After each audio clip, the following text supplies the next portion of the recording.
Good morning, class 7th. Welcome to my online class of Max Divine Educational Hub. My name is Nuzhat Naz and I am your GK teacher. I hope you all are very well at your home. So without wasting our time, let's get begin it. Class 7. पिछली class में हमने chapter 1 the 7 wonders of the ancient world में the great pyramid of Giza, the hanging gardens of Babylon and the lighthouse of Alexandria के बारे में पढ़ा था. अगर आपको इन डिटेल से रिलेटेड कोई भी डाउट हो तो आप मुझसे क्लियर कर सकते हैं. सो क्लास फर्स्ट हेडिंग में हम द कॉलोसस ऑफ रॉड्स के बारे में पढ़ने वाले हैं. Representing the Greek god Helios. ये एक मूर्ति है जो कि भगवान हॉलियस की है. द कॉलोसस ऑफ रॉड्स, जिसको हम रॉड्स की कॉलोसस के नाम से जानते हैं, is located on the Greek island of Rhodes. ये ग्रीक नाम के आइसलैंड पर यानी कि द्वीप पर, रॉड्स के ग्रीक नामक आइसलैंड पर स्थित है. ठीक है. स्टैंडिंग एट 107 फीट टॉल, ये 107 फीट लंबी है. The statue was the tallest statue of the ancient world. प्राचीन दुनिया का ये स्टैचू यानी कि ये मूर्ति सबसे लंबी मूर्ति पूरी दुनिया की हुआ करती थी. So students, our next heading is Statue of Zeus at Olympia, created by the Greek sculptor Phidia in 432 BC in the statue of Zeus, which was located at Olympia, Greece. Olympia में Jesus की प्रतिमा statue को कहते हैं. 432 ईसा पूर्व, BC मतलब birth of Christ यानी कि ईसा पूर्व, ईसा के जन्म से 432 साल पहले. ठीक है. ग्रीक मूर्तिकार फीडिया द्वारा ये मूर्ति बनाई गई थी. जियस की प्रतिमा है जो कि ओलंपिया यूनान में स्थित थी. ठीक है. The statue was built in honour of the Greek god of Zeus and portrayed him sitting down holding a statue of the goddess Nike in one hand and a scepter in the other while presiding over the Olympic Games.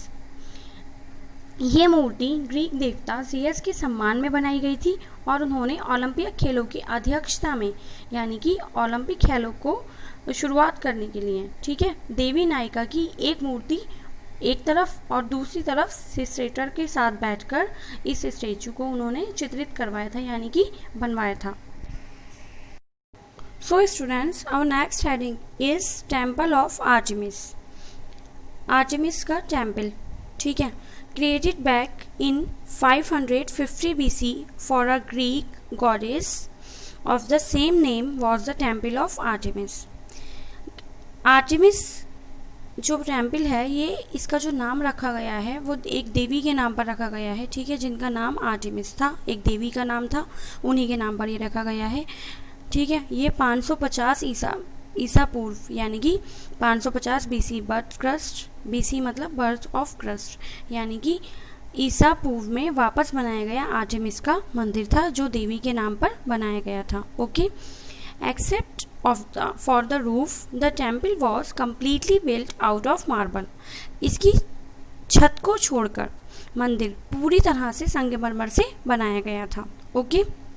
The temple of Artemis was destroyed on July 21, 356 BC through an act of arson. Artemis का मंदिर 21 जुलाई 356 ईसा पूर्व यानी कि 356 साल पहले, ईसा के जन्म से 356 साल पहले पूर्व को आर्टेमिस का मंदिर नष्ट हो गया था. ठीक है. So students, our last heading of this chapter is the mausoleum at Halicarnassus यानी कि हेलिकार्नसस का मकबरा. The Mausoleum at Halicarnassus was a tomb built between 353 and 350 BC. हेलिकार्नसस में स्थित मकबरा 353 और 350 ईसा पूर्व के बीच बना एक मकबरा था. ठीक है. It was destroyed by the successive earthquakes from the 12th to the 15th century. ये मकबरा 12 से लेकर 15 सेंचुरी यानी कि शताब्दी के बीच भूकंप के कारण नष्ट हो गया था. So students, your chapter is completed. If you have any query regarding this chapter, you can clear with me. Now it's time to give you homework. So your today's homework is write the detail of Statue of Zeus at Olympia and Temple of Artemis on your GK fair copy. आपका आज का homework है कि आपको अपनी GK की fair copy में statue of ज़ेयस at Olympia और टेम्पल आर्टेमिस की डिटेल आपको अपनी कॉपी में नोट करनी है. Okay, thank you and have a nice day.